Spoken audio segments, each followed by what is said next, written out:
Hello, and welcome to the History of Egypt podcast, episode 175, In the Hall of the Duat King. This is the ancient Egyptian Book of Gates, part 1. Today, we are going past the western horizon, the land of sunset. We are heading into the Dead Lands to confront the souls who live within the afterlife. It is a journey that will take us through many curious places, and we will witness great and mysterious events. To everyone listening, thank you for joining me. Come, let us journey to the Underworld.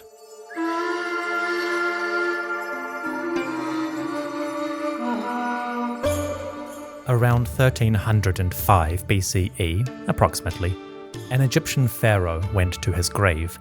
His name was Horemheb, Horus in Festival, and he was a significant ruler in the political history of the time. Religiously, Horemheb's tomb is quite interesting. On the walls of this monument, we find a new Underworld text. This is the Book of Gates. The Book of Gates is a text dealing with the lands beyond life.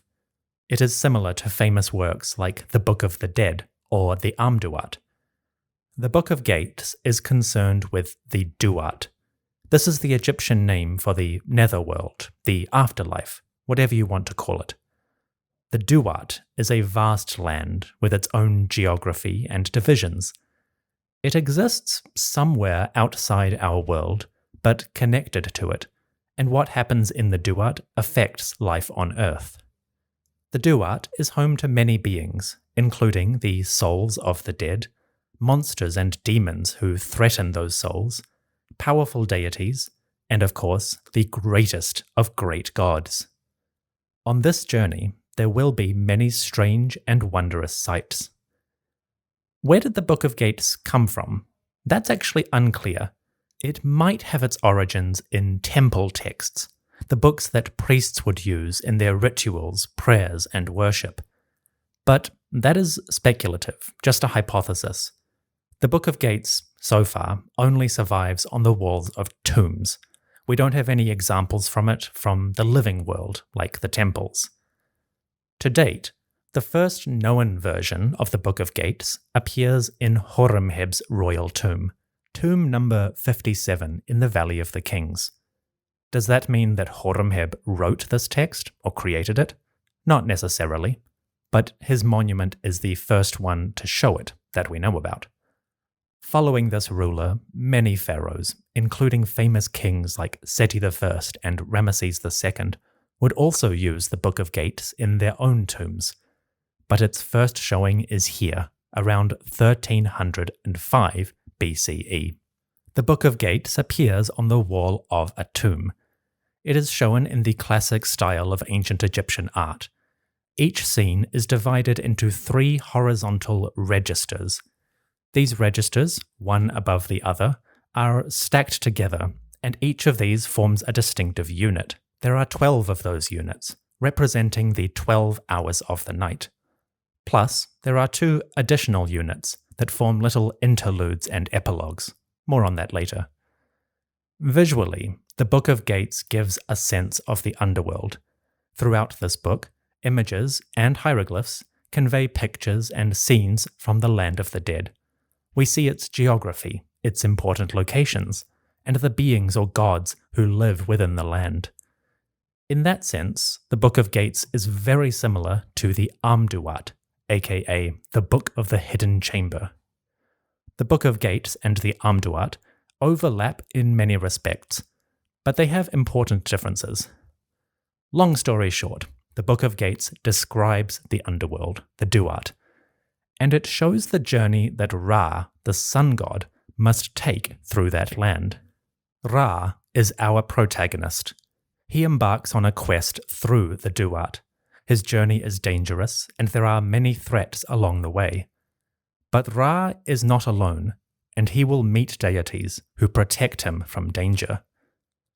The journey takes 12 hours, and at the end of each hour, Ra comes to a barrier, a gate guarded by deities and serpents. Those gates must be opened before Ra can pass. These gates divide the book into its chapters, or hours, and as you can imagine, they give the Book of Gates its name. Technically, we don't know the ancient name of this book. There is one possible name that I'll get to later, but whereas other books like the Book of the Dead have their own proper titles, the Book of Gates is far more discreet. We don't actually know what it was called. Thematically, the Book of Gates is concerned with several things. Probably the most important one, though, is the relationship between the world of the living and the world of the dead. We'll see throughout the text moments and instances where the great gods reward those who did well in life and punish those who did wrong. There is a strong emphasis on your obligations towards those who have died and to the great gods. If you give offerings and live properly in life, you will enjoy the rewards in the Duat. That is probably the key theme. We'll cover a couple more as we progress, but that is the main focus. I'm not covering the entire Book of Gates today. The text is way too long, and it's such an interesting journey that I want to give it proper detail. So in the grand tradition of adapting books to other media, we are splitting it in two. This is part 1. A quick explanation of my sources. For English speakers, there are 2 big translations of the Book of Gates. The first one comes from Dr. Eric Hornung, one of the most influential Egyptologists on religion and literature. In 2014, his book, The Egyptian Book of Gates, was made available in English. There is also a work by Drs. John Darnell and Colleen Manassa Darnell. This book is titled The Ancient Egyptian Netherworld Books. That was published in 2018, and it provides an overview and translations of all the major Underworld texts. If you are interested in reading the Book of Gates, those are the 2 sources I recommend. For this episode, I am primarily using Hornung's translation, with some bits from Darnell. I have also made small edits and tweaks to the text to make it more accessible or understandable to a non-academic audience. Nothing major, just the occasional word or phrase that needed reworking. Overall, the meaning should be the same. Of course, any mistakes are entirely mine. Finally, a note on the music. The interludes you hear are special compositions for this episode by Luke Chaos, who does much of the bespoke music for this podcast. The songs themselves are covers from a wonderful album released in the early 2000s. That album chronicles a journey through the night, with many twists and turns on the way. If you can guess the album that this music comes from, let me know. I'll give a shout out to those who are correct, and reveal the answer in the next episode. Now then, enough introduction. Let us turn towards the western horizon. It is time to embark on a nighttime journey.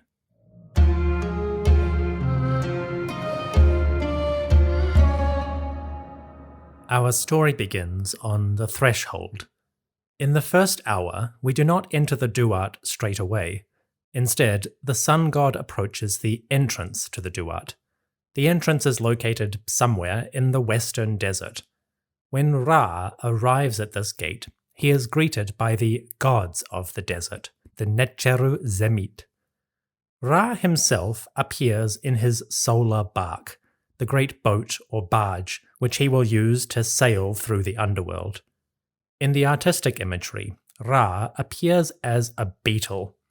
This beetle is also a hieroglyph, the hieroglyph Kheper.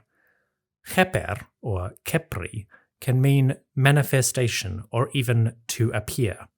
In other words, Ra appears in his morning form. The imagery conveys his form at the dawn.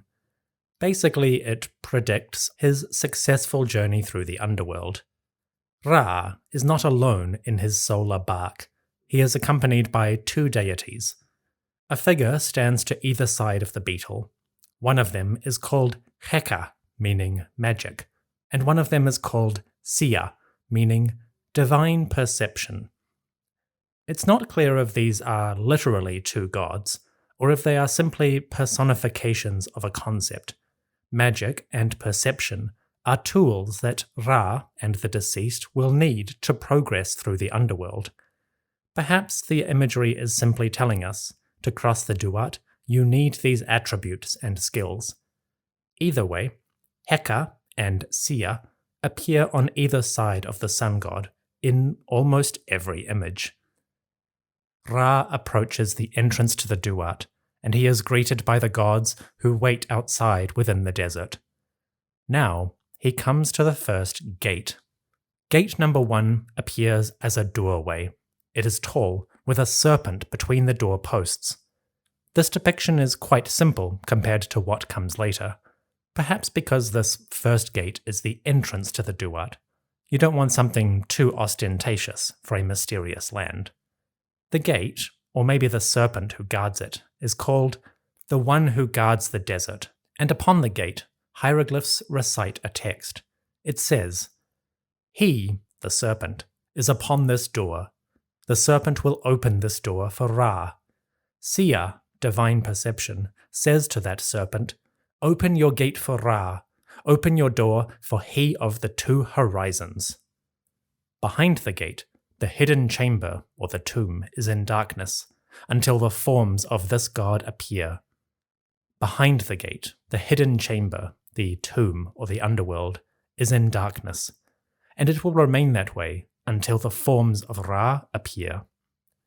The gods speak to the serpent opens the gate, and after Ra enters, the door closes behind him. Those who are left in the desert cry out when they hear that gate closing.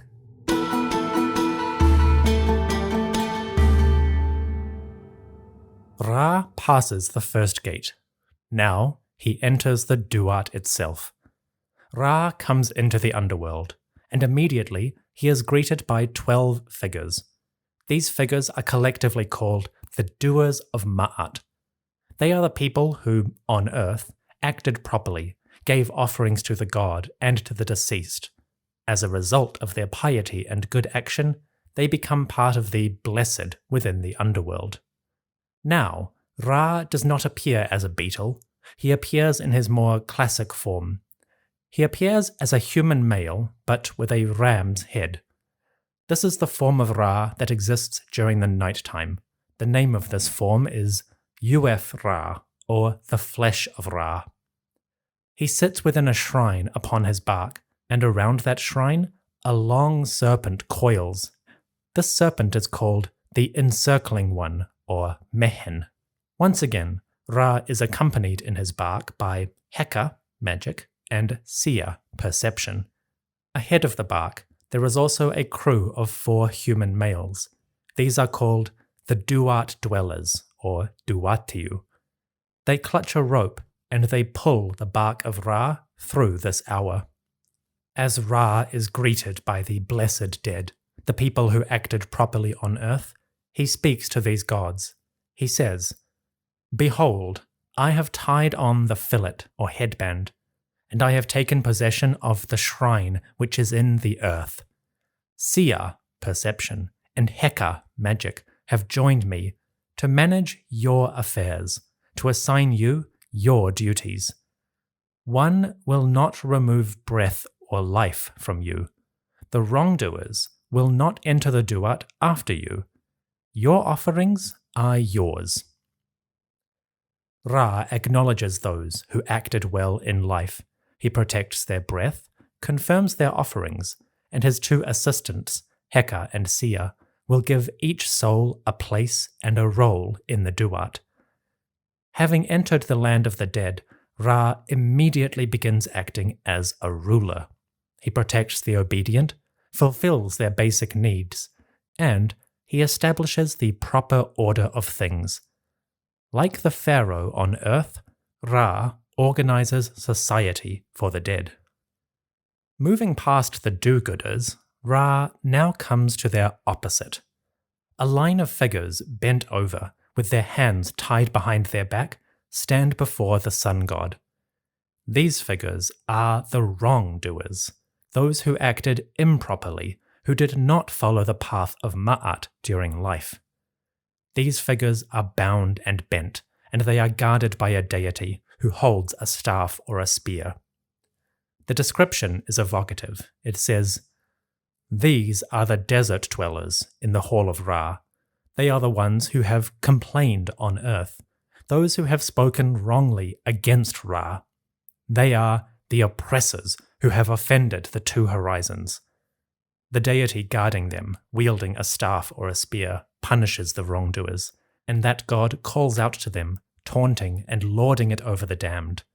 The guardian deity sneers, 'My father Ra is justified against you. I am justified against you. You wretches are bound, tied up with firm ropes, and I have ordered that you be bound. Your arms will not be opened. The magic of Ra is against you. My father Ra is powerful against you, but your evil is yours. Your slaughtering is against you.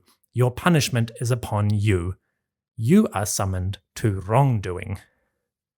The guardian rages against Ra's enemies. Notably, he describes the punishments in the same terminology as the rewards for the do-gooders. For the blessed dead, the gods promised, "Your offerings are yours." But for the wrongdoers, the gods promised, "Your evil is yours." The two groups were opposites in life. They receive opposite treatment in death. Having organized the souls into the good and the bad, Ra now comes to the second gate. At this point, the gates become more elaborate visually. This gate appears as a tall rectangle divided into two smaller rectangles, perhaps representing the inner and outer faces. On the structure, hieroglyphs present the name of this gate. Gate number 2 is called "She with a Piercing Fire." The gate is decorated with symbols, and at the top, 2 cobras rear their hooded heads. These serpents share a name. They are "She who lights up for Ra." Beside the gate, 2 mummies appear. They are guardian deities who watch the doorway and prevent unauthorized passage.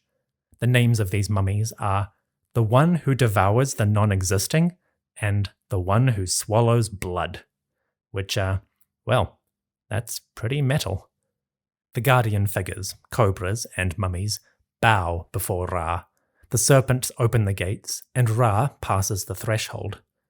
As he crosses, the doors swing shut behind him, and those left behind are miserable. Quote, "Reaching this doorway by the great god, he, Ra, illuminates the total darkness, and he casts light into the hidden chamber, the tomb. The door seals after this great god enters. Those who are outside cry when they hear this gateway shut."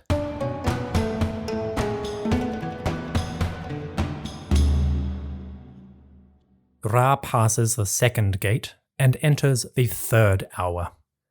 Ra passes 12 shrines. Inside each shrine, a mummy appears. The mummies are painted black to represent the decay of death, and they are called the protected gods who are in the Duat, or Underworld. Above the shrines, a great serpent named the Fiery One protects the buildings and the mummies who lie within. Ra speaks to the mummies and says, "Open your shrines so that my light may enter your darkness. I found you when you were mourning and your shrines were closed, but now I give breath to your noses and I have assigned you your blessed state." In short, Ra awakens the dead, restoring them to life after their shrines or tombs were sealed. In the darkness of the underworld, the recently deceased gain new life thanks to the shining benevolence of Ra. All who enter the Duat and have acted well upon earth enjoy life and light from the greatest of the gods. Next, Ra's boat sails over a lake. This is the Lake of Fire, Horemheb. In this lake, 12 more beings appear. Again, they're shaped like mummies, but they have plants growing between them. These beings are called the gods who are in the Lake of Fire, and once again, Ra gives them life, offerings, and all good things. They receive bread, beer, and water from the great god. So, while the lake is fiery, Those within are unharmed, even protected, and life emerges from the waters. Curious. Finally, Ra approaches a most important group. This time, the sun god's bark comes before a group of deities. There are 9 of them, plus one more at the front. The being at the front, holding a spear, is named Atum, the one who is complete. The 9 figures are a divine council. This scene is important because Atum and the council are gathering before a snake. A long serpent, its coils winding back and forth in a zigzag, stands between Atum and the council. That serpent is none other than Apep, Apophis, the great devourer, the enemy of Ra and all creation. Apophis threatens the sun god and his followers. So Atum and the divine council come to subdue him. The 9 gods who do this are called the council that drives away Apophis, Jajat Kesfet Apep, and hieroglyphs in the scene describe what is happening.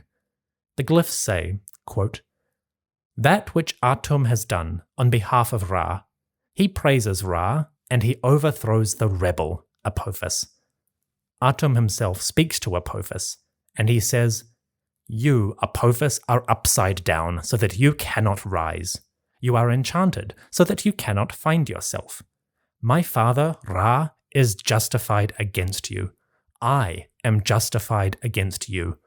I have driven you away on behalf of Ra. I have punished you on behalf of the 2 horizons.'" End quote. So Atum and the Divine Council gather to subjugate Apophis, the great enemy.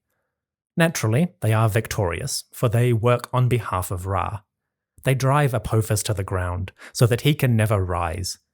And as they do, Ra's boat sails by in safety. Apophis will not threaten the sun god or creation in this hour of the night. Ra continues, safe from Apophis. Soon, he reaches the end of hour 3 and comes to its gate. The 3rd gate is called Ruling Lady of Nourishment, Nebet Sejefau. Again, she is guarded by serpents, called She Who Lights Up for Ra. 2 mummy guardians appear, as with the previous gate. These guards are named Earthquake, which is one hell of a title. The guardians bow as Ra approaches. The gate opens. Ra passes through, and those left behind cry out, wailing, as the doors seal shut.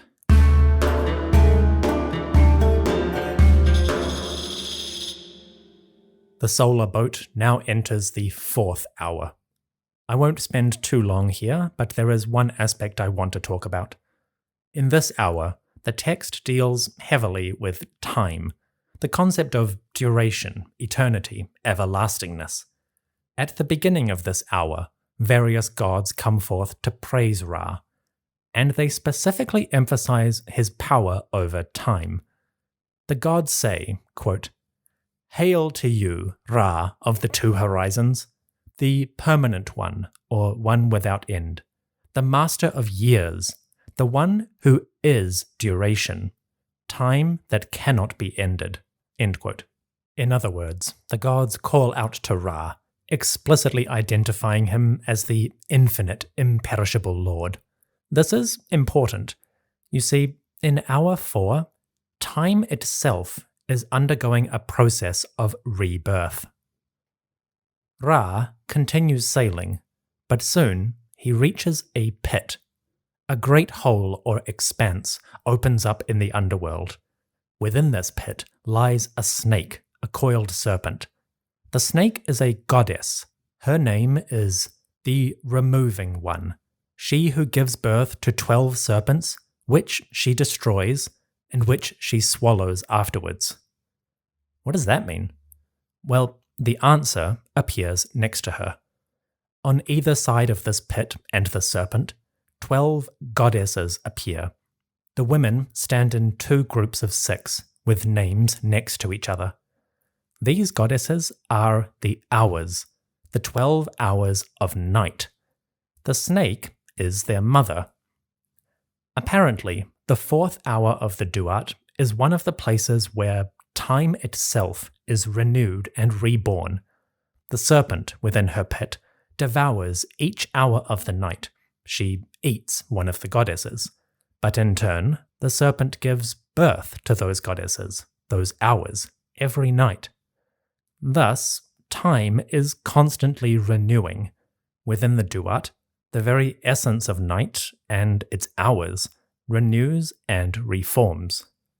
The Egyptians recognized time as a measurable thing, part of the universe, and thus part of creation, the work of the gods. They also believed that time was infinite and cyclical. Time renewed constantly, whether it was the renewal of the day every 24 hours, the renewal of the season every 120 days, or the renewal of the year every 3 seasons. They understood time as an endless but ever-repeating concept. This is why the serpent is called the removing one, because as each hour passes, she consumes it. But she is also the one who gives birth to those hours again. The cycle, apparently, is always happening in the depths of the Duat. Ra carries on, passing more features of the Underworld. I wish I could stop and describe them all, but there is simply too much going on. Too many references to obscure deities and phenomena. Stuff that is interesting, but would only confuse the journey.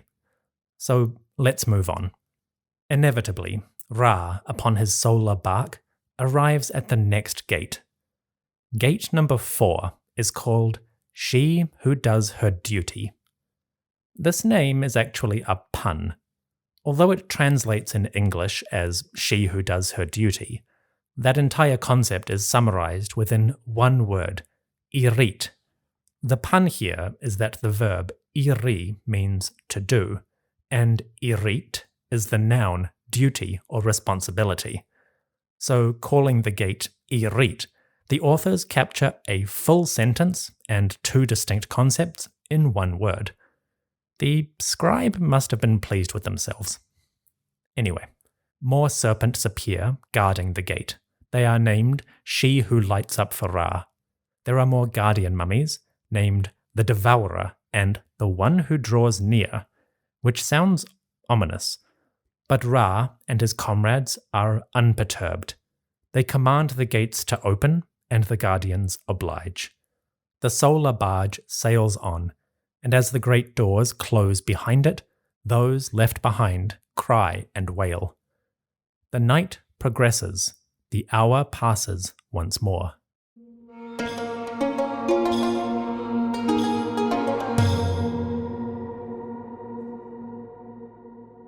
The Book of Gates continues into hour number 5. The sun god Ra, upon his divine boat, have passed 4 of the gates which make up the Netherworld. Now, as they approach the halfway mark of their journey, the symbolism really picks up steam. Over the next couple of hours, Ra will come to the most important events. He will come face to face with the King of the Dead. Ra is now entering the Halls of Osiris. First, he must pass the 5th hour and its guardians. The 5th hour is surprisingly famous among Egyptologists. In hour 5, we find the gods organizing the world of the dead and the world of the living. Most notably, we find images of the 4 peoples, quote-unquote. 16 men divided into 4 groups represent the ancient Egyptian divisions of humanity. There are Egyptians, Southerners, Westerners, and Northerners. The groups appear in stereotypical forms, with distinctive outfits, skin and hair color, and facial features. Above each of these groups, the hieroglyphs identify them. The Egyptians are called Remech, or simply people. The Southerners are called Nehesiu, or Nubians. The Westerners are called Chemehu, or Libyans, and the Northerners are called Aamu, or Syrians. The ancient scribes have divided humanity into 4 broad groups: Egyptians at the center, Westerners in the west, Southerners in the south, and Northerners in the north and east. As always, bear in mind that these translations, like Libyans and Syrians, do not correspond exactly with the modern nation-states and their borders. The Egyptians are using them in a more vague or loose sense, the people who live in that direction and who are different from us, but they don't line up one-to-one with modern political boundaries. It's always important to remember that when dealing with any ancient text. Anyway, the 4 groups, the 4 peoples, stand before a deity, a falcon-headed god who leans on a staff. This god is Horus, Lord of the Sky, ruler of humanity. And as the ruler of humanity, Horus oversees the groups, and he blesses these people with life.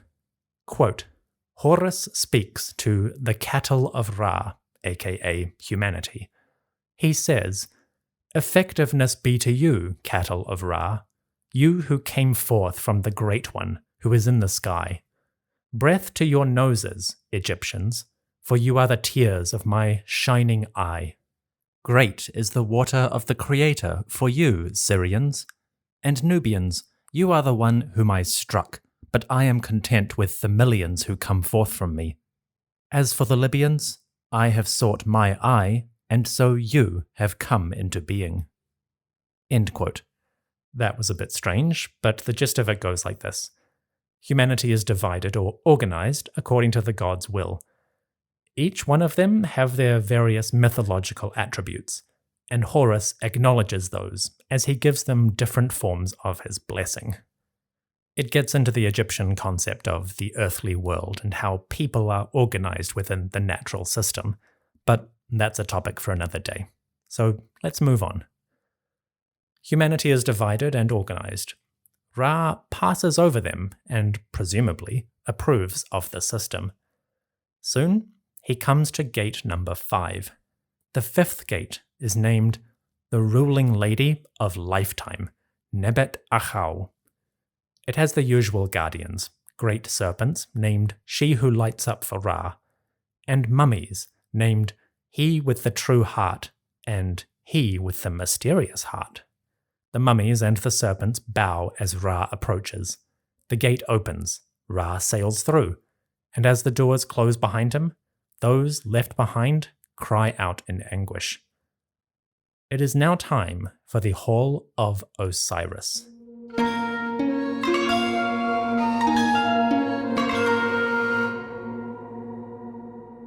Passing the 5th gate, the sun god now pauses for a moment, a brief interlude.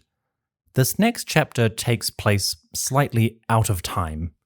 It is not the 6th hour yet, but it's not the 5th anymore either. This interlude exists somewhere between the two. Ra has entered the Judgment Hall of Osiris. In the royal tomb of Horemheb, where the Book of Gates first appears, the Judgment Hall of Osiris gets an entire wall to itself. Within the burial chamber, just above the king's sarcophagus, this tableau plays out. Clearly, it is vitally important. It occupies a large space, and it is not combined with any other hour. This, arguably, is the heart of the Book of Gates. The image is surprisingly simple. At the center of the scene, a large podium rises. It has steps like a staircase, or a step pyramid. Atop this platform, Osiris sits upon his throne. He is wrapped in the white shroud of mummification. His skin is blue, or green, or black, depending on the version.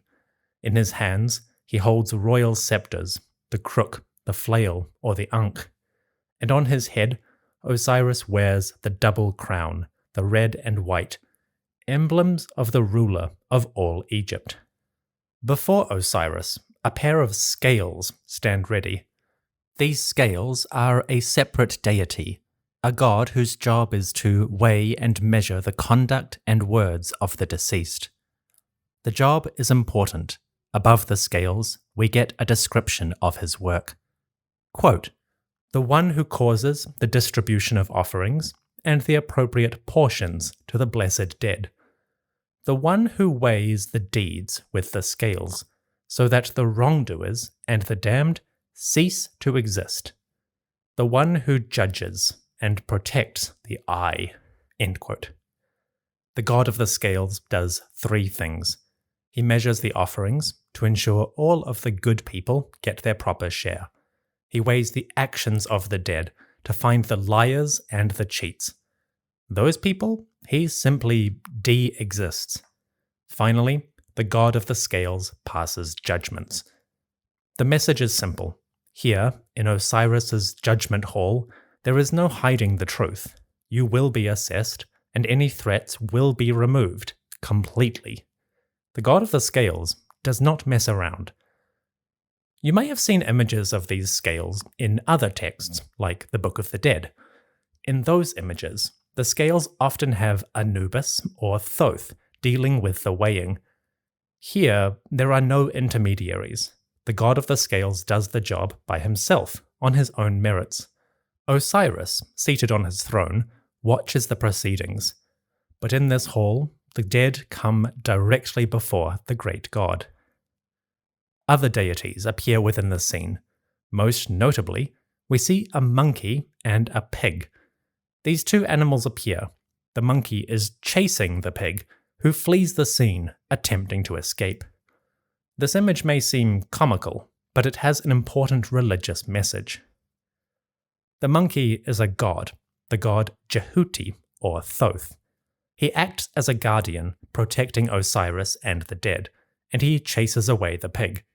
And who is the pig?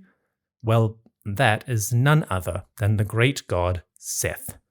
Seth appears as a pig named the Swallower, Amu. There is a complicated bit of mythology going on here, related to Seth as a chaotic agent and a threat to the dead. I won't get into the details, but long story short, Seth frequently enters these texts as an antagonist. The god, or at least his avatar, is one of the many barriers to a happy, orderly underworld. Of course, there are many dangers in the underworld, but Seth is a big one.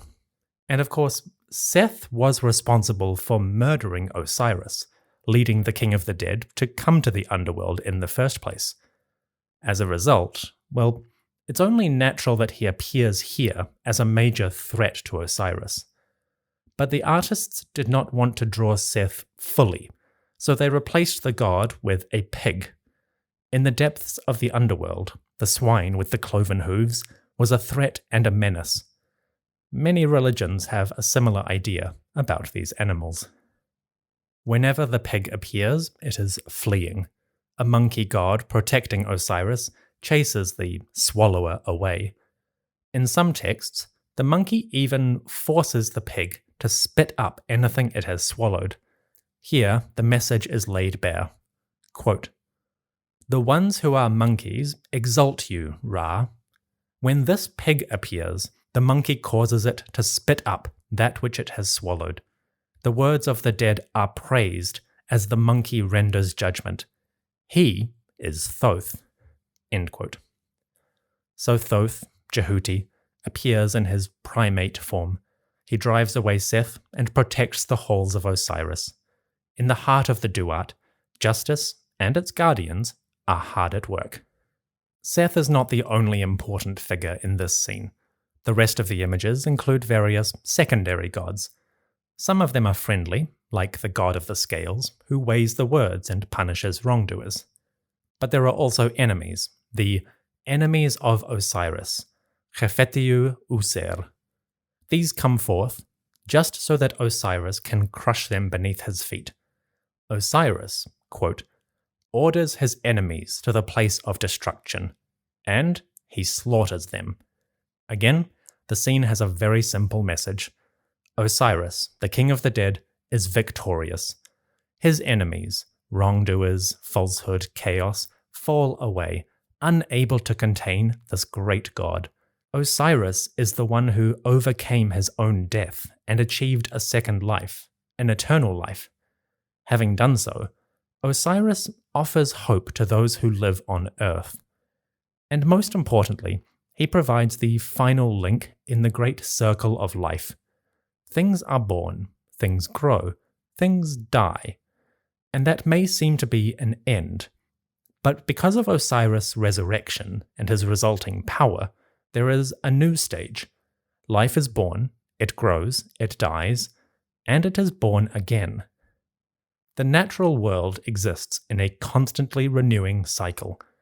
Osiris establishes and maintains this principle.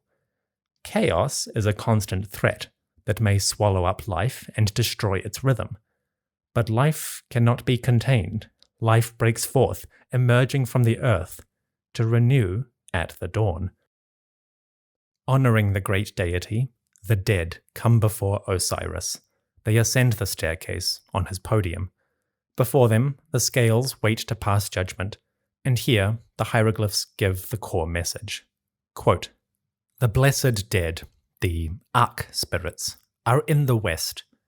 When Ra has rested himself in the Duat, or Underworld, he opens up the darkness. Ra is rejuvenated in life. The great god goes to rest within his sun disk, or Aten, and he shines forth from his eye." End quote. The dead souls come before Osiris, but the text describes Ra coming to rest within the underworld. In the Hall of Osiris, the sun god pauses momentarily to catch his breath. Something interesting is happening here. We get a sense that Ra can become tired, that his power may diminish. The god must rest periodically to strengthen and renew his form. Looking at this literally on a surface level, there is a sense of explanation. This hour, when Ra must rest, may be the ancients' way of understanding what happened at night. At the end of each day, the sun appeared to diminish or dwindle. As it dipped below the horizon, the disk might have seemed to go out.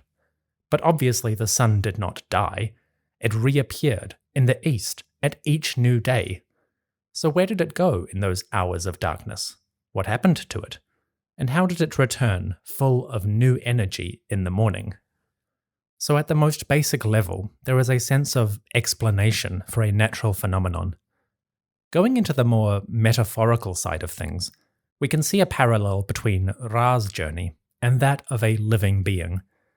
As the light dwindled at the end of each day, darkness closed in around the world. And the living, humans, animals, and plants, responded to that change physically. Organisms became tired, closing their petals and buds, or descending into sleep. They lay, vulnerable, for many hours through the darkness. And yet, when the dawn came, life seemed to surge back into activity. People awoke refreshed, animals bounded forth, and even the flowers bloomed as the sunlight crested the horizon. In that sense, you can see Ra's rest as a parallel for the rest of the living. Halfway through the night, when the earthly world seemed at its quietest, that was Ra's time to recharge. And hopefully, he awoke feeling refreshed, or at least ready for coffee. Stepping outside of the narrative just for a moment, there are two things worth noting about the Judgment Hall of Osiris. Firstly, the ancient scribes and artists decorated this scene in a curious way. Writing the hieroglyphs, the authors did not use the standard symbols or phrasing. Instead, they used a kind of writing that scholars call cryptography. What is that? Well, basically, the ancient scribes did not use the normal hieroglyphs to write this scene. They substituted other glyphs that looked similar visually or sounded similar phonetically. Basically, they used a code to hide the text. Why did they do that? Well, the Judgment Hall of Osiris is arguably the most important scene in the Book of Gates. A lot happens here that affects the world of the dead and the world of the living. The hieroglyphs that describe these events have their own magic. To read them, speak them aloud, is to bring that power forth. You don't want that kind of magic falling into the wrong hands. So the ancients swapped out the hieroglyphs for similar versions to obscure the text. Doing that, they ensured security. The only ones who could read these passages were those who already possessed the knowledge. Only people who had earned that knowledge in life could translate the glyphs and use this magic in the underworld. Of course, a pharaoh always had access to that information, so in a royal burial chamber, the cryptographic or code texts were no barriers to the king's immortality. But it was good to have the security. The second interesting feature is a title. The Book of Gates, overall, does not have an official title or name, at least not one that has survived. We call it the Book of Gates because of the gates that appear throughout, but the book itself never says what the actual title is. That is different from other underworld texts, like the Book of the Dead, aka the Book of Coming Forth by Day, or the Duat, aka the Book of the Hidden Chamber. The Book of Gates is far more secretive than those ones. It never tells us its name. Then again, maybe it does. In the Judgment Hall of Osiris, we do get one caption, a short text that maybe indicates the name. In this scene, a line of hieroglyphs read, Mejat net nej user duatiu. This translates to, the Book of Protecting Osiris among those of the Duat. That's an interesting title. Does it refer to the entire Book of Gates, or just the Judgment Hall of Osiris? That is hard to tell. This title does not appear anywhere else in the text, just the Osiris Hall. So the title might be something close to a chapter title, rather than the entire book. Or maybe this hall and this scene are a distinct thing, a book within a book. It's hard to say. Since the title does not appear anywhere else, that seems to indicate this is a special chapter. The Hall of Osiris, the scene of judgment, is an important place, arguably the most important place in the entire text. So perhaps the ancients felt this chapter deserved its own title, distinct from the larger Book of Gates. Either way, it's an intriguing caption. Ra comes into the Hall of Osiris, and he witnesses the King of the Dead triumphing over his enemies. The god Thoth chases away the pig that represents Seth, and with safety assured, Ra can pause for a moment. He rests in the hall, filling his form with new energy. It is a vital stage in his journey towards rebirth. And all of this appeared on the walls of a burial chamber in obscure, jumbled glyphs. Visually and magically, the Judgment Hall of Osiris is the central component of the entire Book of Gates. The Judgment Hall comes after Hour 5. We are almost halfway through the Book of Gates as a whole, but it is time to pause. Let's take a break while Ra enjoys his rest. The first half of the Book of Gates focuses on some key concepts. Organization, or order, is a big part of the tale. The gods organize the offerings and the punishments. They divide humanity into its various groups. They establish the places where different souls and gods will live. We also have a big focus on time. The concept of time and its renewal plays a prominent role in the underworld. The sun god Ra and other deities are responsible for this phenomenon. So the natural world, with its own sense of time and movement, is established here in the Duat. Those are two of the principal themes. Probably the most important one, though, is the relationship between the living world and the dead. Many of the souls who appear in the Book of Gates are there based on one of two criteria. The do-gooders, the people who lived proper lives on Earth, receive their rewards in the Duat. The wrongdoers, those who did not live a good life, they receive their punishments. The Book of Gates places a lot of focus on the behavior you are supposed to undertake in life. Piety, making offerings to the gods and the deceased. That is a good thing to do in the ancient Egyptian worldview. Doing that properly when you are supposed to, and living according to the rules or the order of the natural world, that behavior in life will earn you rewards in death. Failure to do that, failure to uphold the proper relationships and your place within the order, that will bring punishment. So from a modern point of view, we might say the Book of Gates has a strong moral component. The ancient Egyptians might not have described it that way. They would have simply considered it behaving in the way that was expected. You do what you are supposed to do because that is the way things are. The gods have created this world and they have established its rules.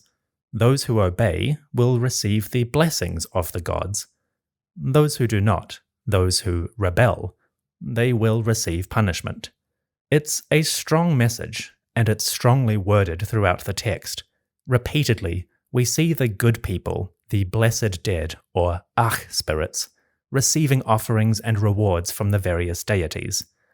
Likewise, we also see the wrongdoers receiving their punishments. Gods taunt them, gods burn them, gods hurt them, gods mock them. And the greatest of enemies, Apep and Seth, they are either subdued or driven away entirely. So the sense of righteousness is strong. There is an overwhelming focus on what you should do in life and how that will be received in death. If we take anything away from the Book of Gates, that should be the key focus. The other aspects, organization, time, and death itself, those are clearly important themes. But probably the most important one, the one that appears in every single hour and is repeated constantly, that is the focus on proper behavior and the rewards you will receive. A classic religious and social message, one that, so far, has never gone out of style.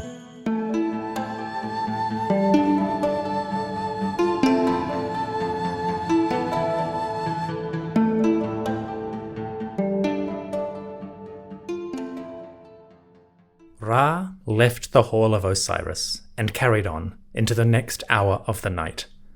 This was hour number 6. Hour 6 is a pivotal moment for Ra's journey.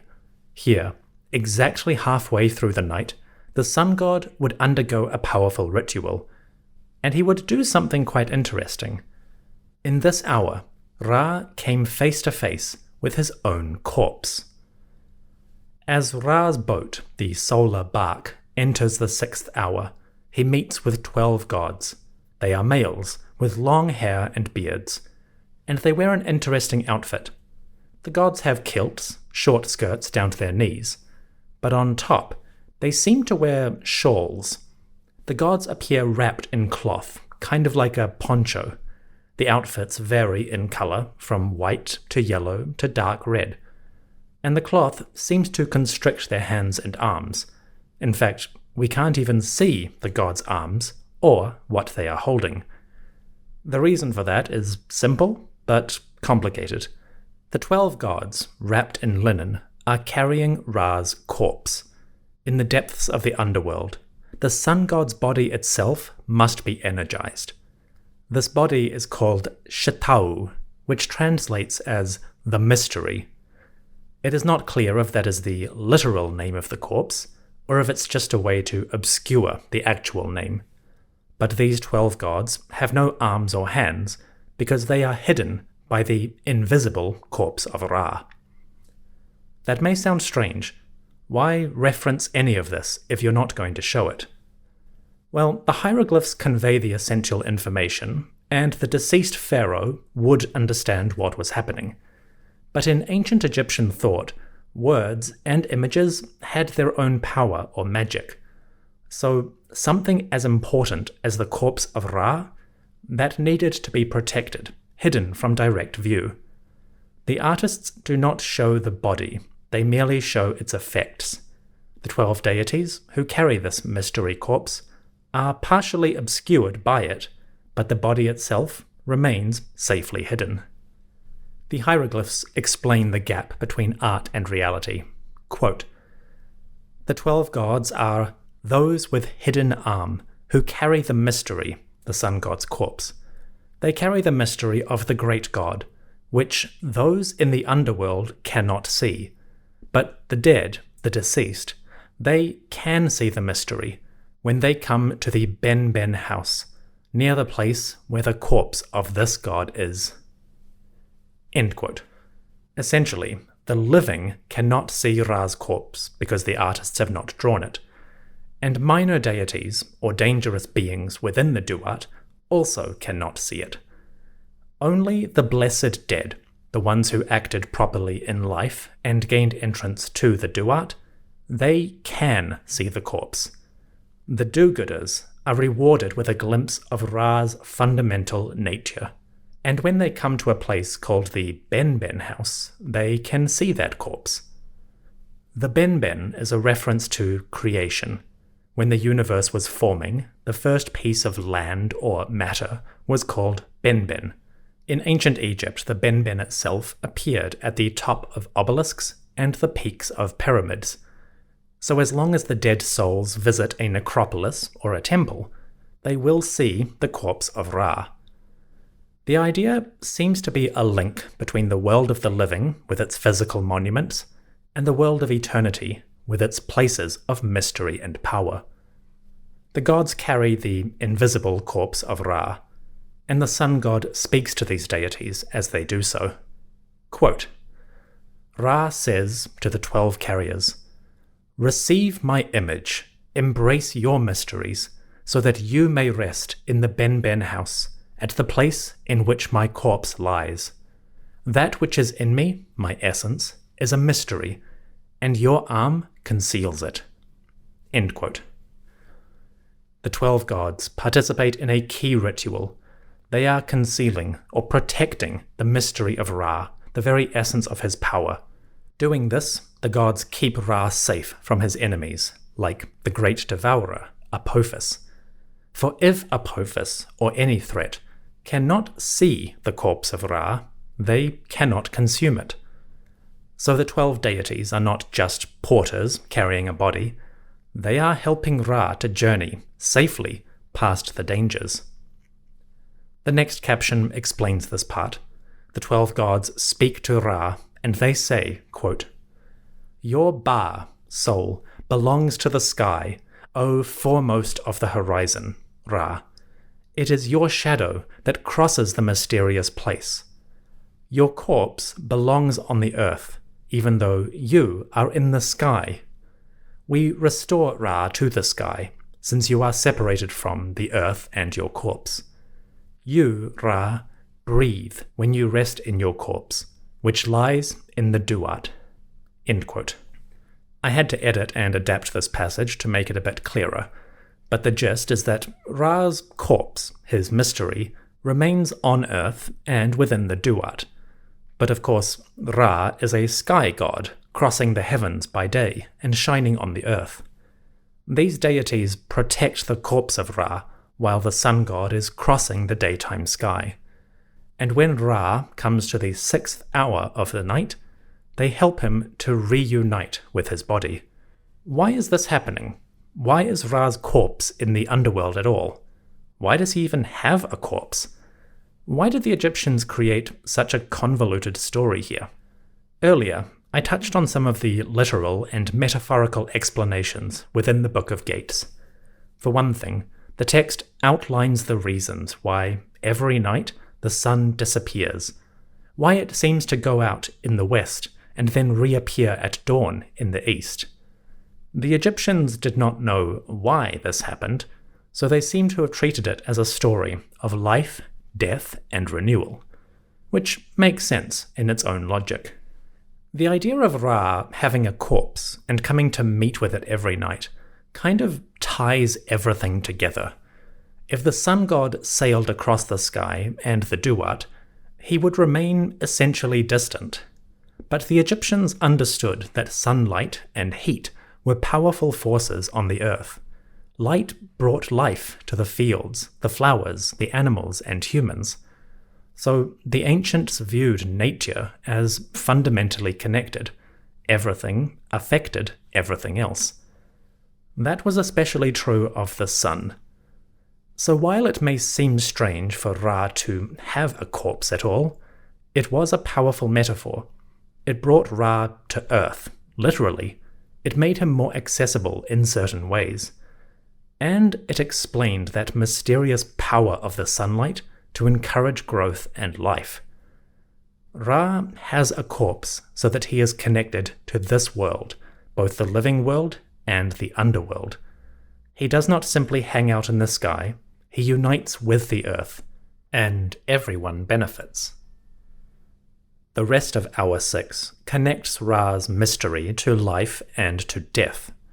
In one scene, we find the great serpent Apep, or Apophis, coming forth. Apophis appears as a snake carried by gods. From his body, human heads poke up. These are the beings whom Apophis has already devoured. But the great enemy is restrained. Gods carry his serpentine form, and behind this procession, a sort of bodyguard appears. These deities carry forked sticks, the sort you might use to trap a snake on the ground. And when Ra approaches, his power and the bodyguards force Apophis to spit up those he has devoured. Essentially, Apophis comes forth once again as a deadly threat, but the gods are prepared and they restrain him. And Ra, mighty and splendid, undoes the damage he has caused. In another scene, we find a group of mummies. They lie on beds guarded by a snake, a nice snake called Neheb. These mummies are the followers of Osiris, the sleeping ones who are in a state of weariness. In other words, they are the recently deceased. They lie sleeping, waiting for their resurrection or awakening in the Duat. That awakening comes when Ra, full of new light and energy, shines upon the mummies. The hieroglyphs give a wonderful description of their rising to new life. Quote, "O ones who are in the Duat, the followers of Osiris, the sleeping ones who are in a state of weariness. The god Duati, a form of Ra, speaks to them, saying, O gods in the Duat, followers of the ruler of the West, Osiris, who are stretched out on their side, lying on their beds, may your flesh rise up, may your bones come together, may you embrace your limbs, may your flesh be united. Sweet breath will come to your noses, your mummy wrappings will loosen, your headdresses or headcloths will uncover, and light will come to your eyes, so that you may see the light through them.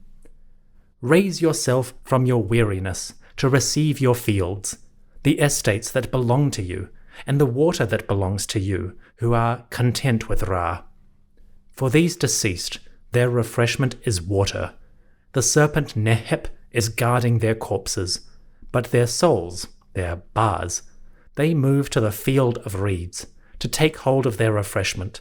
Their offering is bread, their beer is sacred, their refreshment is water. Whoever makes an offering to the deceased on earth, that person will become a mummy on his bed." End quote. That speech summarizes the core message of the Book of Gates. The light of Ra shines upon the deceased and awakens them to new life. They rise from their beds or coffins, shake off their mummy wrappings, and go forth.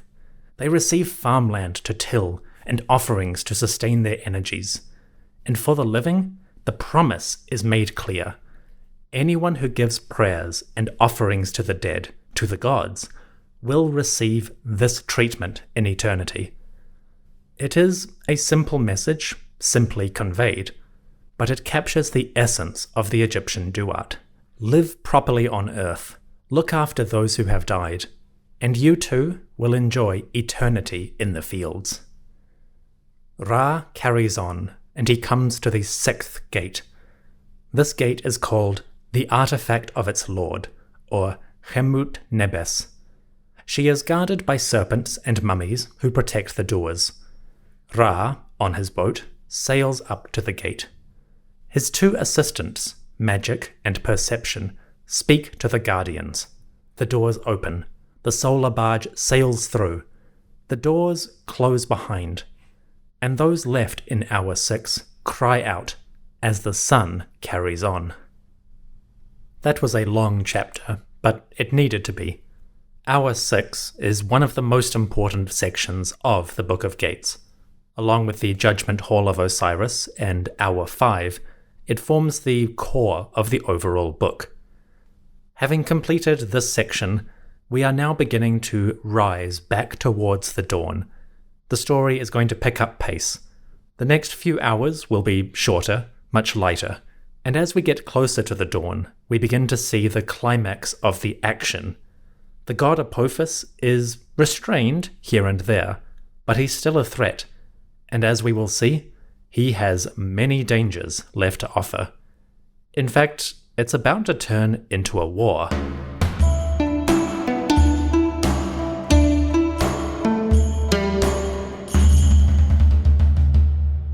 Ra leaves the 6th hour.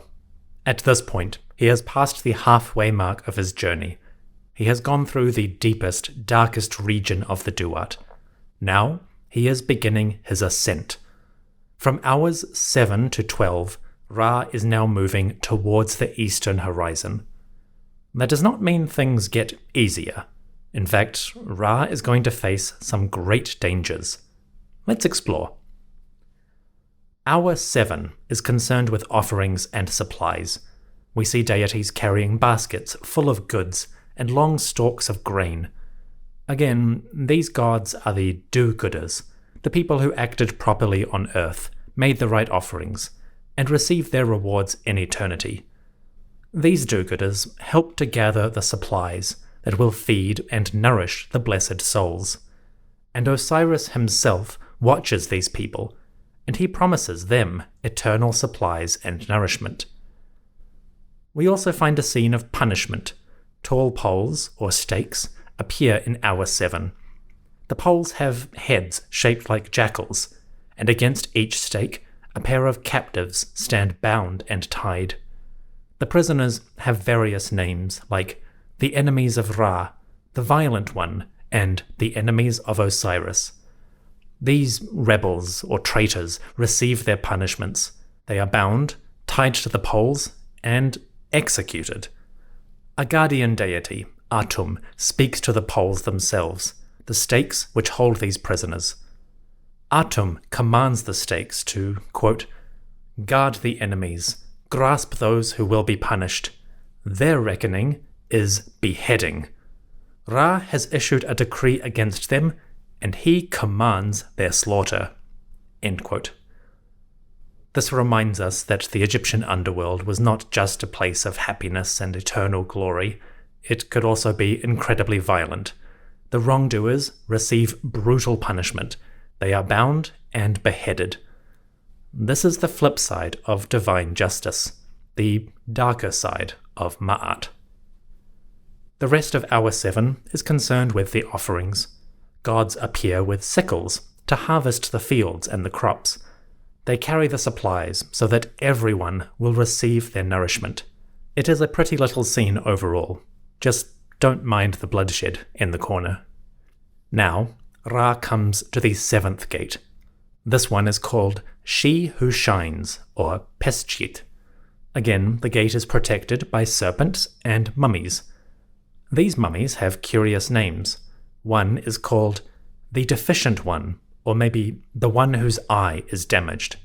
The other is called the Blind One. I'm not clear on the significance of these specific names.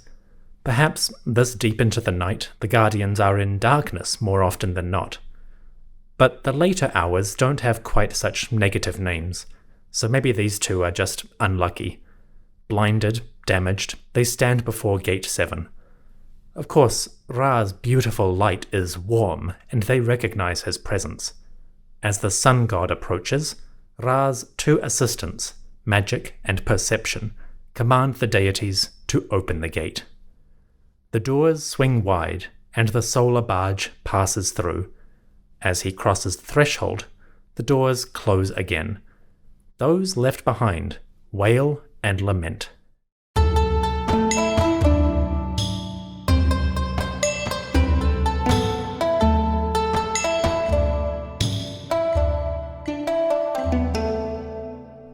The 7th hour ends, and the 8th begins. Again, this hour is concerned with offerings and provisions. I won't spend too long here.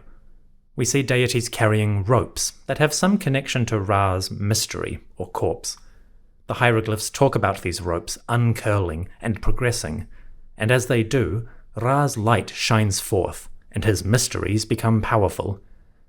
It's an obscure reference, but the rope seems to represent aspects of time. We saw time referenced in the first few hours, when the Book of Gates depicts images of time undergoing renewal and rebirth. The idea repeats itself here in a new form. In Hour 8, the gods are uncoiling a great rope. Apparently, that represents the progress of time. We also find a scene with mummies. These mummies lie on their beds, just like the 6th hour. But this time, the mummies have changed. They are no longer inert, silent, and immobile. Instead, these mummies are in the process of rising. They are shedding their wrappings and shrouds, which appear like mounds of cloth on the beds. The mummies are lifting their heads up, and as they do, they almost look like sphinxes. The mounds of cloth with the heads poking up bear a passing resemblance to sphinx statues. That might be a coincidence, but it might connect with the idea of sphinxes as a symbol of Ra and the new dawn. As the sun god shines his light upon the mummies, they awaken and rise. As they do so, they briefly resemble the sphinx. It's a cool image. Ra comes to the 8th pylon or gate. This gate is called the Glowing One, or Bechechi. Her guardians are snakes and mummies. The mummies are called the Round One and He Who Embraces. They sound nice, like a big huggable Santa figure. Naturally, the guardians bow as Ra approaches, and when Ra's assistants, magic and perception, give the order, the guardians open the gate. The doors swing wide. Ra passes through. Those left behind wail as the great doors shut.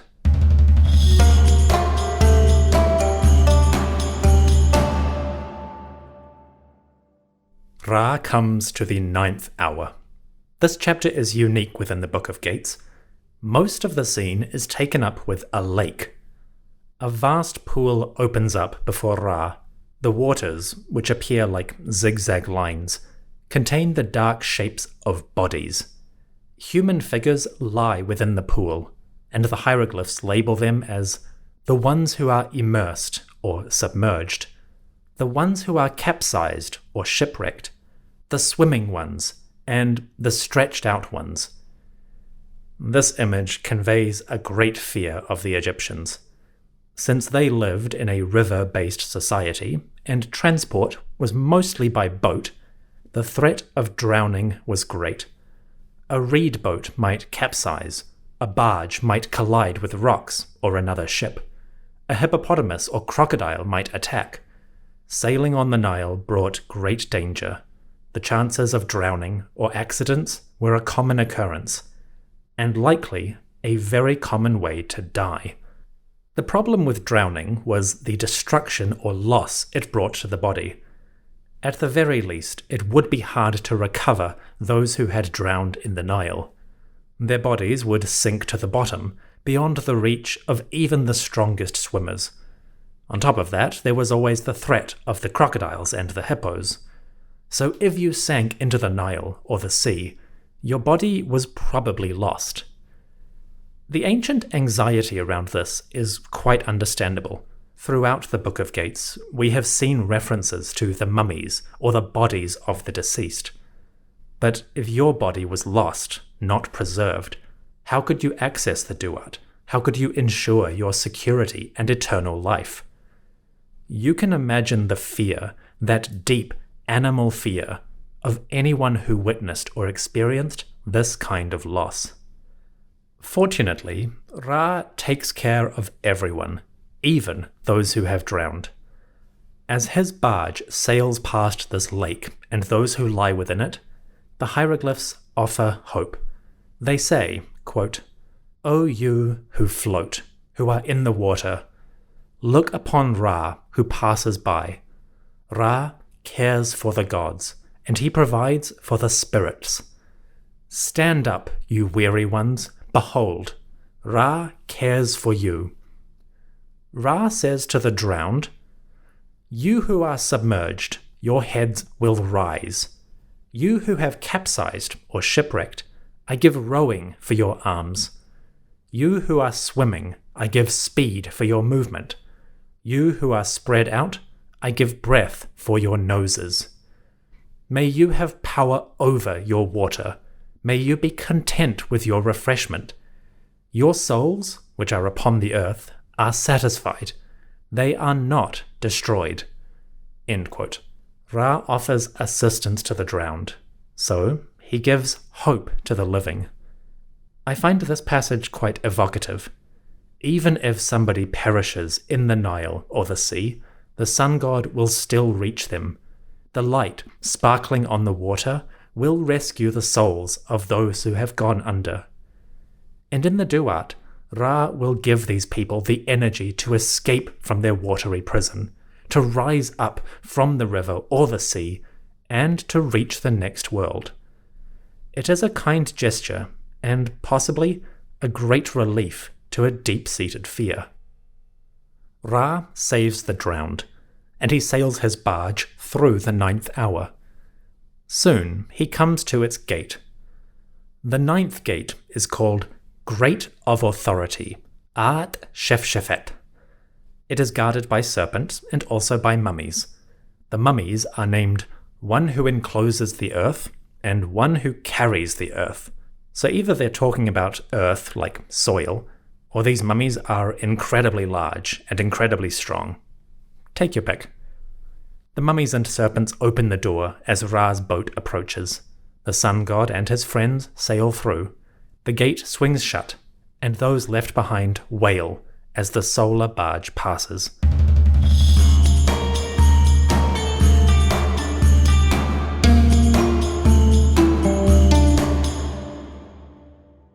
As the 10th hour begins, Ra is coming closer to the dawn. But as he does, the danger also increases. Moving forward, the great serpent Apep, or Apophis, will appear more often. And now, the gods must battle against Apep to protect Ra's journey. This battle rages over the next few hours. We are now entering the 3rd act, so to speak. The fight is on. Ra enters hour 10. Immediately, he is confronted by a sphinx with 2 heads. In the center of one scene, we find an animal with a lion's body. It also has a falcon's head in the front and a human head in the rear. The 2 heads are crowned with the white crown, the one that's shaped like a bowling pin. On the back of the sphinx, a human-shaped deity stands between the 2 heads. Strangely, this mini-deity also has 2 heads. On the small figure, we find the heads of Horus and Seth together. One god faces left, one god faces right. The 2-headed deity is called the One with Double Faces, or Two-Face. He is part of the Sphinx, a manifestation of that animal's power. On either side of this curious image, a battle is beginning. We see 2 groups of deities, each clutching ropes. They have attached their ropes to poles or totems, and they haul on the ropes to raise those poles high. The gods are called the Southerners and the Northerners, a tidy division between the 2 populations of Egypt. The gods pull their ropes to raise the stakes. The significance here is a bit unclear, but it may have something to do with the other scenes unfolding in this hour. You see, while Ra approaches the Sphinx and the rope pullers, other deities are going to war. Most of hour 10 is dedicated to a fight. An army of gods comes forth, clutching spears and nets. There are deities with human shapes and deities with monkey shapes. Together, these warriors face off with a serpent.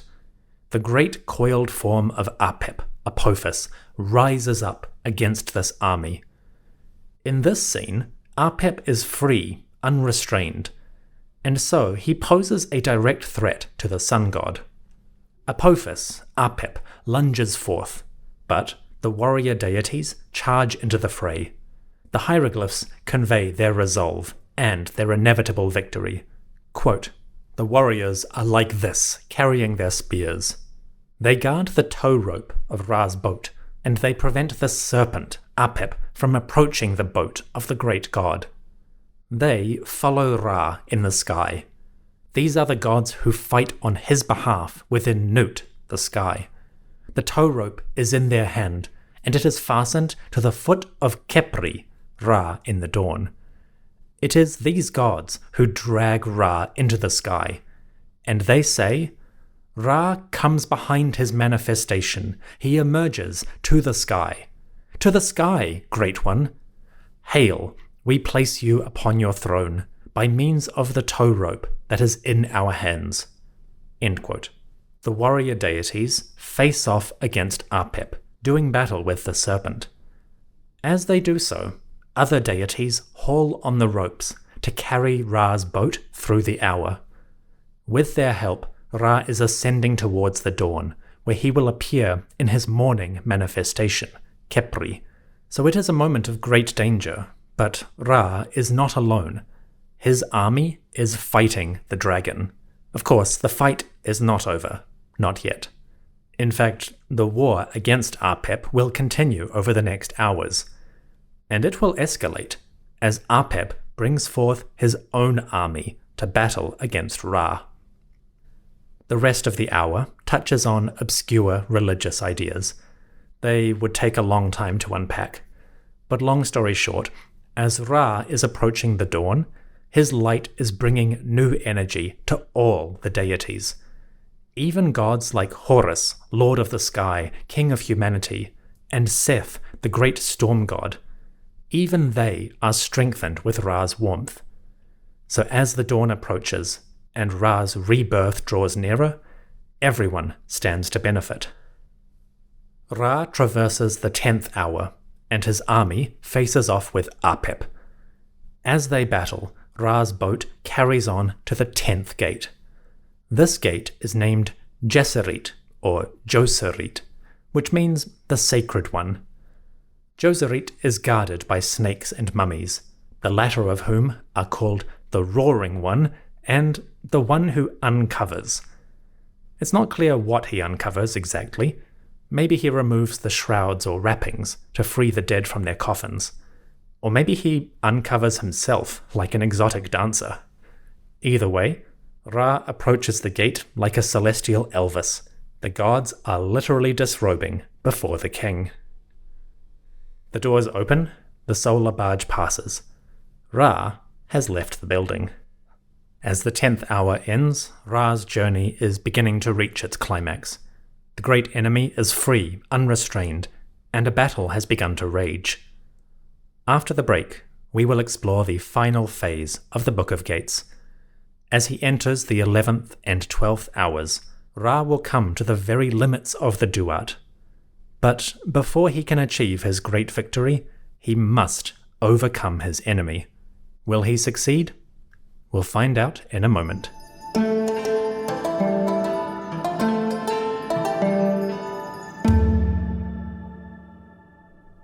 Hour 11 begins, the penultimate hour of the sun god's journey, and as Ra enters this chapter, the battle against Apep continues to rage.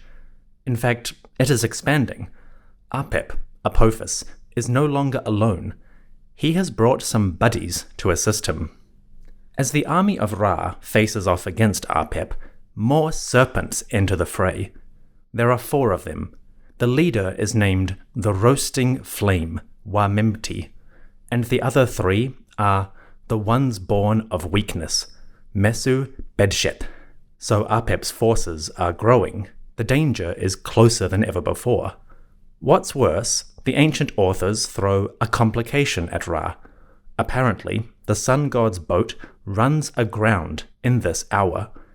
Having enjoyed smooth sailing so far, the great barge is temporarily disabled. This is a dangerous moment, for the boat runs aground near to Apep and his allies. Fortunately, Ra is not alone. While Apep has 4 assistants, so does Ra. The snakes come forth, but now new gods enter the fray. 4 of them, 1 for each serpent. These are Hapi, Imseti, Duamutef, and Kebe-Senuef. You may recognize these names as the 4 sons of Horus.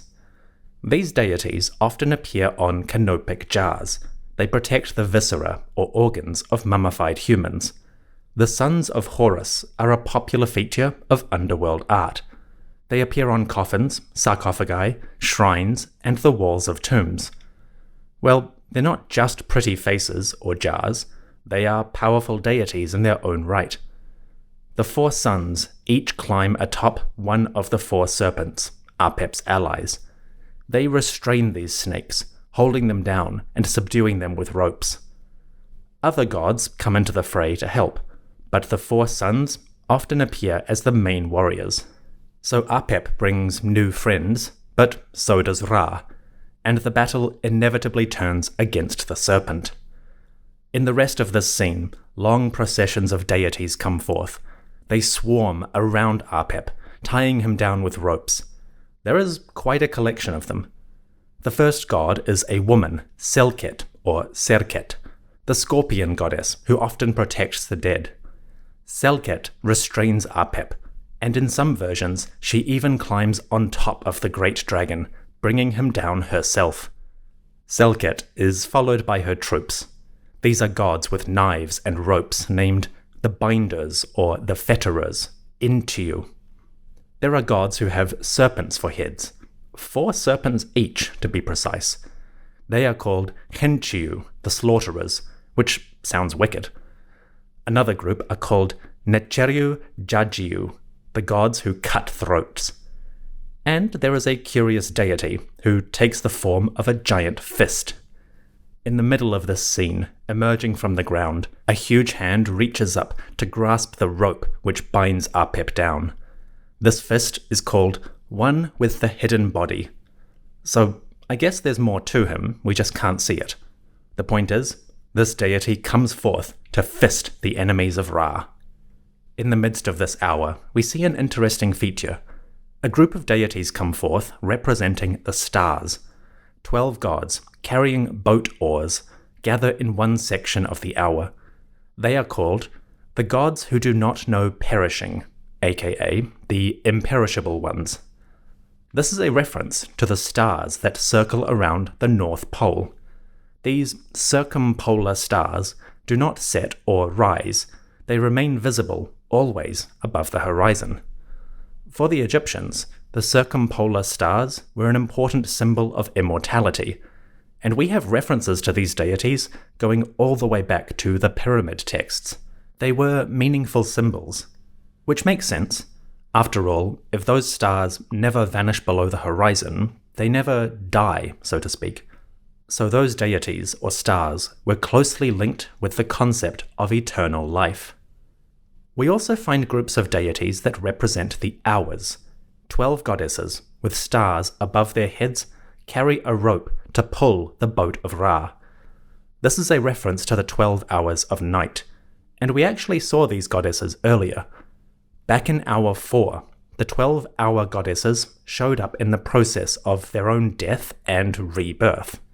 Well, here they are again, fully formed, helping Ra on his journey. It's a nice callback, bringing the group full circle. Anyway, the hour goddesses and the circumpolar stars appear to support Ra, but they are just a sideshow. The real action is still underway. Let's get back to the battle. The fight goes on. Various gods are in the fray, swarming around Apep and his allies. Fortunately, Ra's ship, which had been stopped, now gets going once again.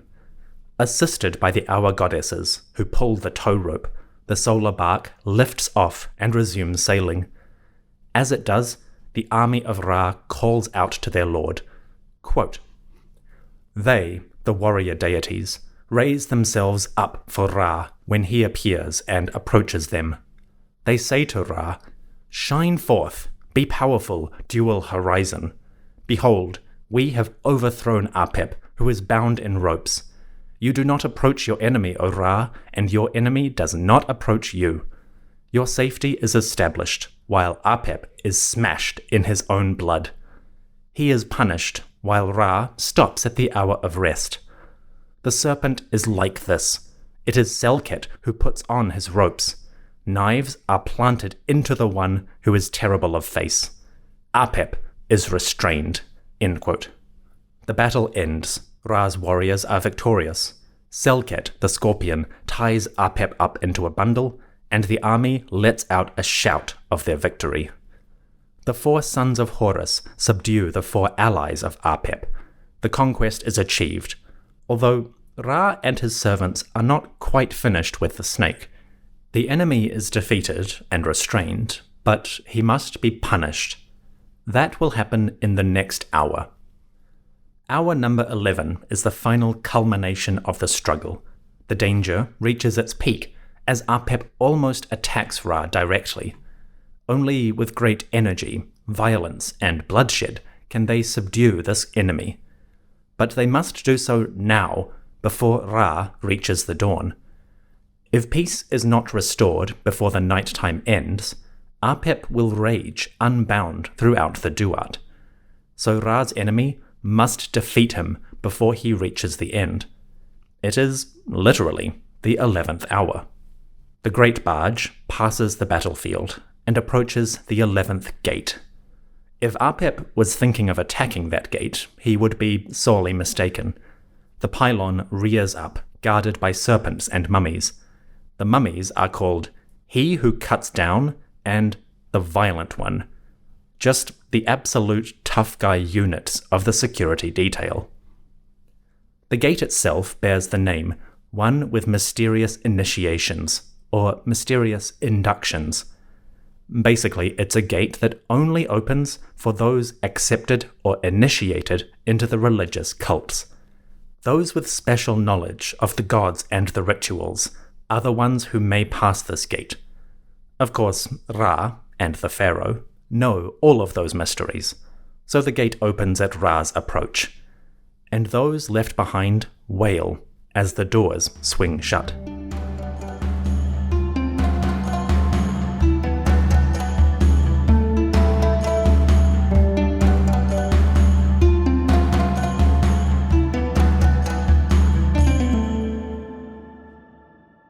At last, Ra enters the final hour, the final chapter of his journey on the way to rebirth.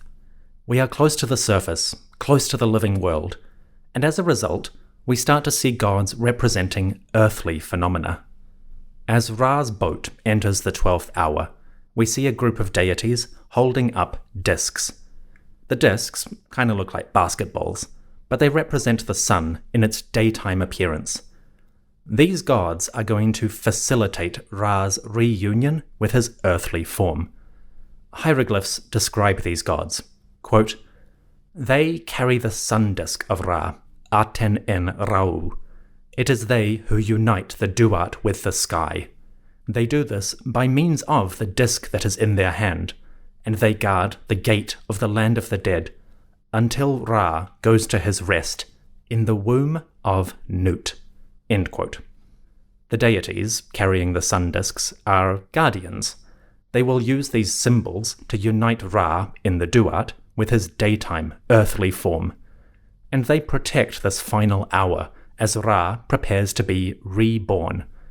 Ra is not just going to pop out of the horizon, he will emerge from the womb of the sky goddess. Nut, the Milky Way, stretches her body from west to east.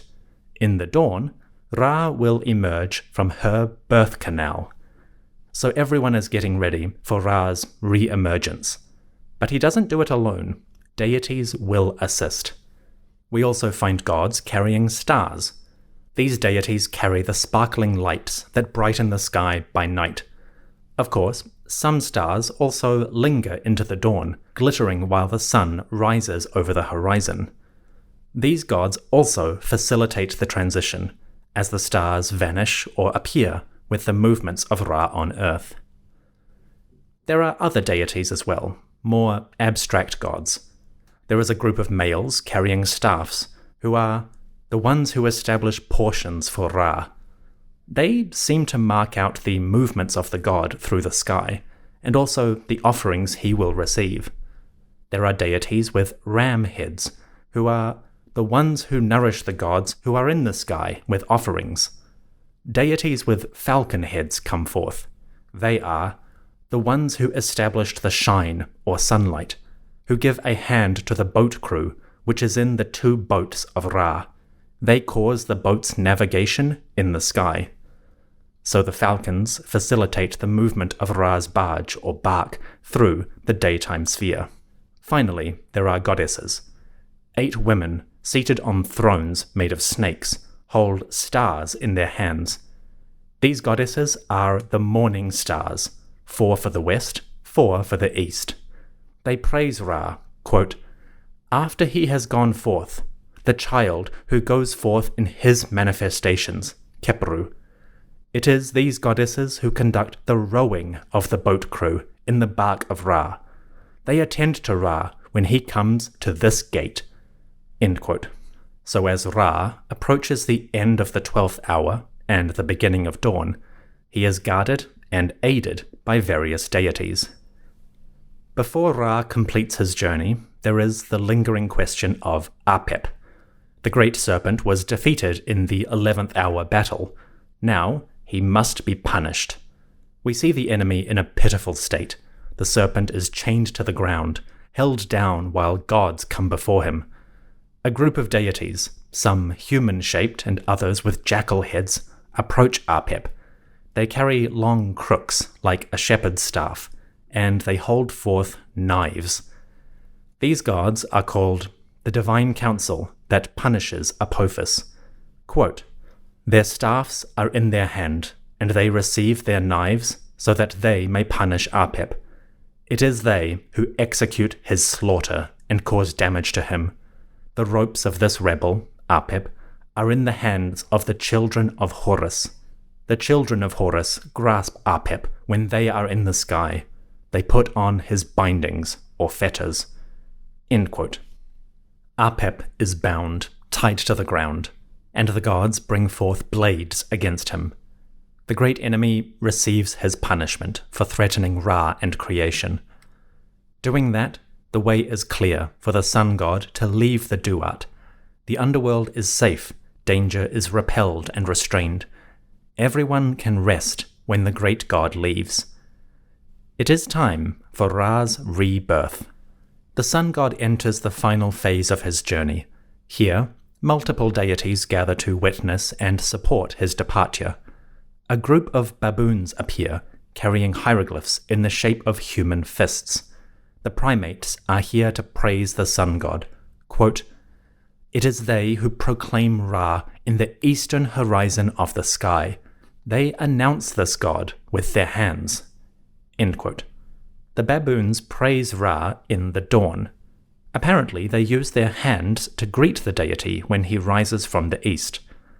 That may sound strange, but it does have a scientific basis.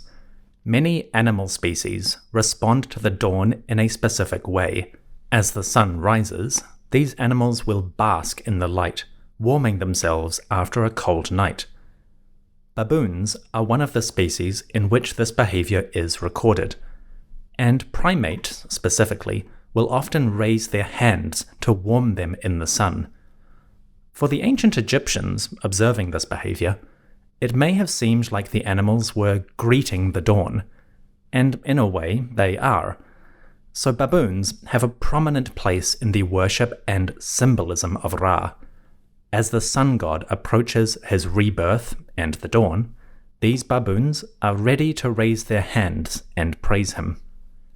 Next we see 2 goddesses, human women wearing crowns, appear in front of the baboons.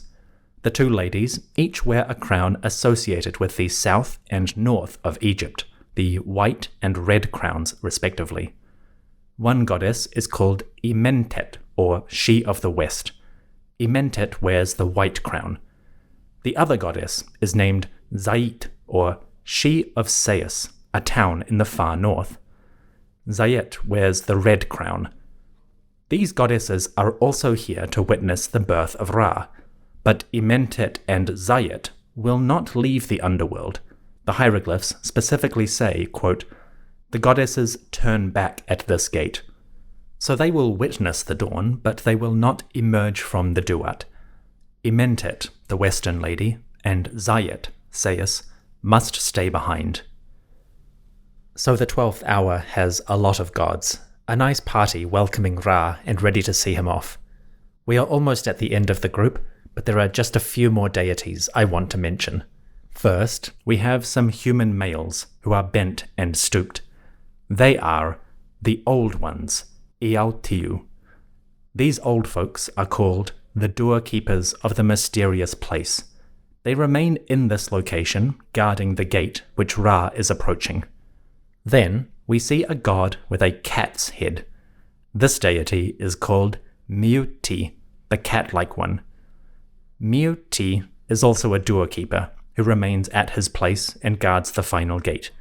Imagine a house cat sitting on the doorstep and refusing to move. You get the idea. I like Miuti a lot. Gate number 12 is the last barrier of the Duat. It looms up in formidable size. The panels of this door are gold, like the dawn. Long serpents guard the door leaves. Again, the gate has a name. The one of sacred power, Geseret Bau. She has guardians in the form of snakes and mummies. The mummies are called the Destroyer and the one who is in the half-light, the light just before sunrise. There are also 2 poles or totems in front of this gate. The totems rise up tall and strong, and they have human heads at the top. The totems have names. One is Khepri, or Ra at the dawn. The other is Atum, the one who is complete.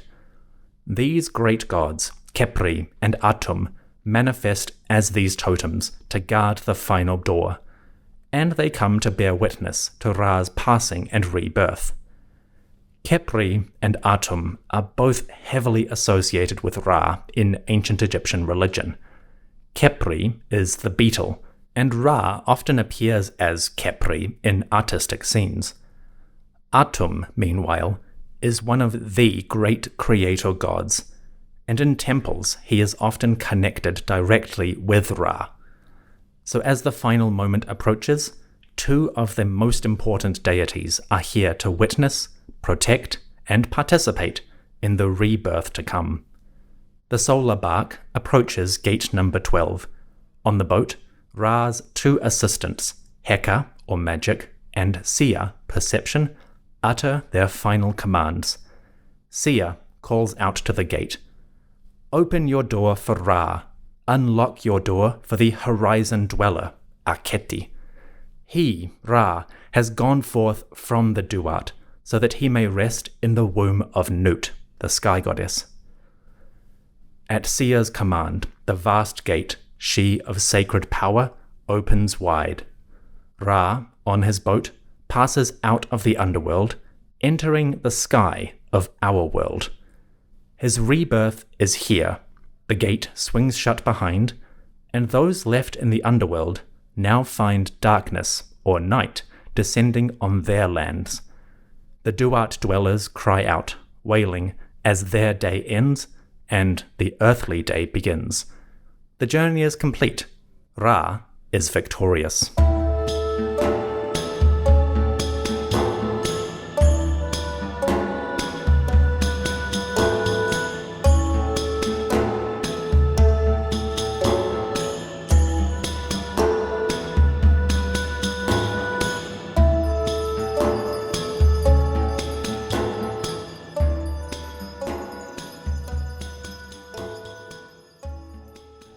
Ra emerges into the dawn.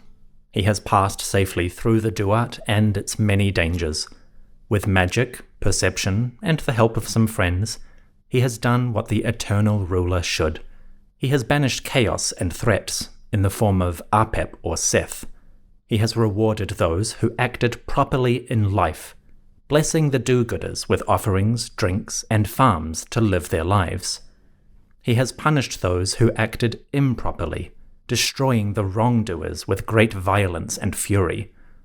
Ra has organized the Duat, measuring out its fields, giving each soul and deity their proper place in the underworld. Thus, Ra and his allies have fulfilled his duties, the duties of a pharaoh. He has maintained order, organized nature, and repelled chaos. The Duat, and thus the earthly world, are in harmony and balance. All is well in creation. As Ra departs the underworld, the artists finish with a beautiful tableau. A final scene, a sort of epilogue, completes the Book of Gates. In this image, we see a vast lake filled with water. It stands like a vertical rectangle, short on the bottom, long on the sides.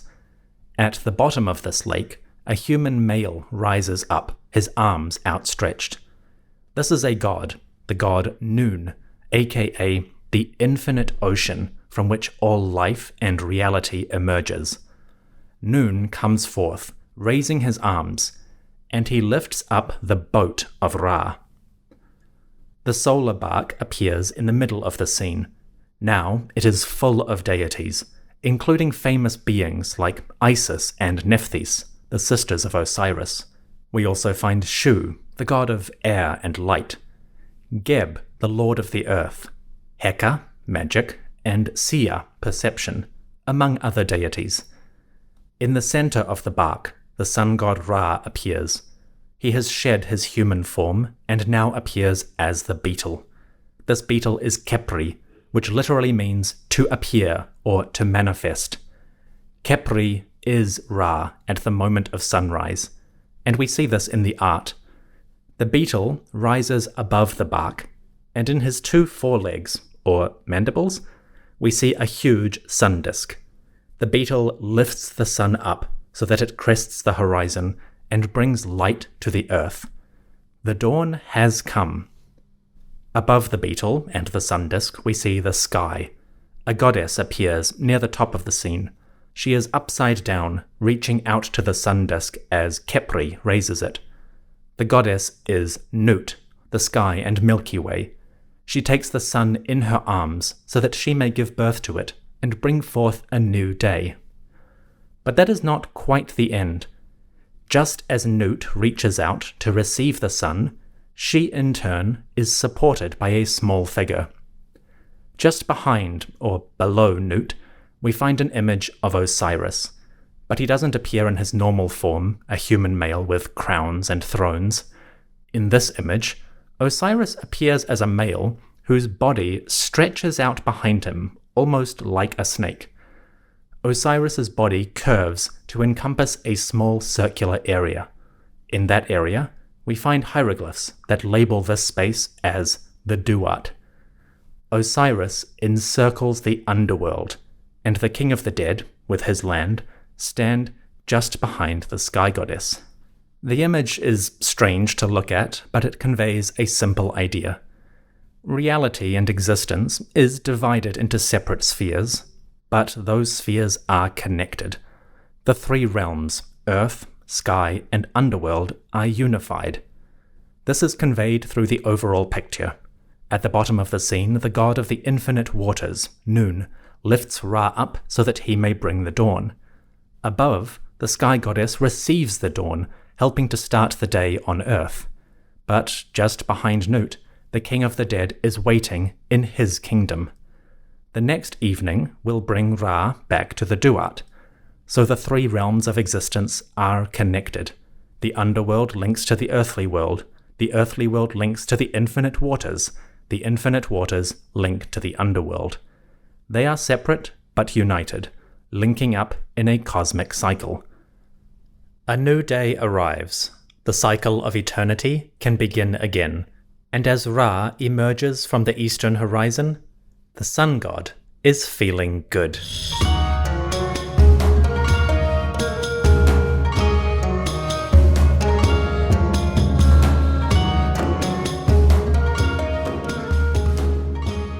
Thank you for listening to the History of Egypt podcast. I hope you have enjoyed this journey through the Duat and Ra's rebirth. The Book of Gates is a fascinating work, full of strange imagery and obscure references. I wish I could explore it in greater detail to uncover the various metaphors and insights that it offers.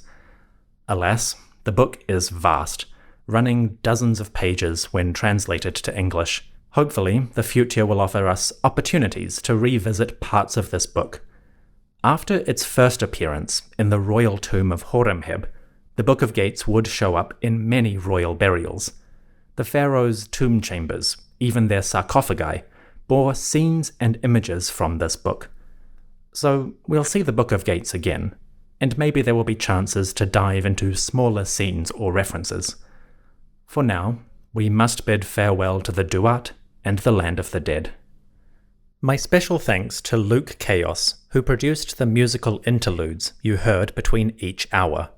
These little pieces are covers of a wonderful album called Demon Days by the band Gorillaz. The Demon Days album released in May 2005. Lyrically and sonically, that album chronicles a journey through the night. I love this album, so I reached out to Luke to see if he could ancientify some little excerpts. The result was, I think, delightful. I hope you have enjoyed the tunes. A special shout out to Catherine, who was the first person to correctly identify the songs. Catherine, you have sharp ears, and surely the sun god will bless you with knowledge of his divine mysteries. The podcast will return in 2 weeks when we begin the 19th dynasty. I hope life treats you well in that time, and I will see you soon. Before I go, let me extend my thanks to the priests: Ashley, Martha, Stephen, Nidin, Kyla, Evan, Kendra, Andy and Chelsea, Mycost, Yola, TJ, Terry, and Linda. These are the fine folks who support the show at the priest level tier on patreon.com. With their incredible generosity, we can afford the religious texts like the Book of Gates, and they allow me to take the time that I need to really dive into these works and get to grips with some of their more obscure meanings. Personally, I really love exploring these religious texts. I find them strangely inspiring, and they help me reconnect with the world around me. So I look forward to doing more of these in the future. And chances are, we'll get the chance to revisit important works like the Book of the Dead, to explore them with new eyes and greater detail than I was able to do in the past. Point is, thank you very much to the priests, and to all the people who support the show on patreon.com/Egypt podcast. Your kindness is most appreciated. I am in your debt. That's all from me. I'll see you in 2 weeks. Take care, and may the great sun god bless your days. May he bring sunlight to you, to all the animals, and to nature, and may you enjoy the blessings of his glorious light.